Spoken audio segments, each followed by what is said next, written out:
I've been studying the book of Ruth recently. Someone who has stuck out to me throughout the whole chapter was Naomi. She lost her husband, she lost her sons, she found herself returning home completely empty. Her pain was real and her grief was real. But somewhere along the way, her bitterness began to shape the way she viewed God. When she returned to Bethlehem, all the people were asking, "Is this Naomi?" And she said to them, "Do not call me Naomi, call me Mara," which means bitterness. "I went away full, and the Lord has brought me back empty." Even though the Lord provided food to her homeland, rather than lifting her eyes from her current situation and acknowledging the kindness that the Lord has given to her, she declares herself a target of his wrath and defines herself according to what she lacks.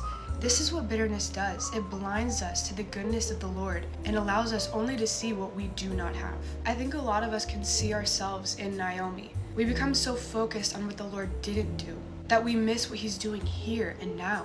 We look at the unfinished chapter and call it the full story. Just because you cannot see what God is doing doesn't mean he's not doing anything. God provided Ruth a husband, Boaz, which then provided Naomi a grandchild. The Lord totally redeemed her story and provided her with new family and new hope. Naomi couldn't see the redemption in the moment, but God could.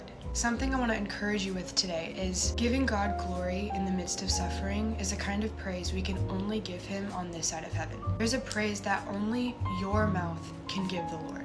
Don't let bitterness have the final word. So put a smile on the Lord's face today by choosing to trust in him, praising him in a time where you don't know what's next. Because I can promise you, whatever the Lord has for you is better than anything you could think up for yourself.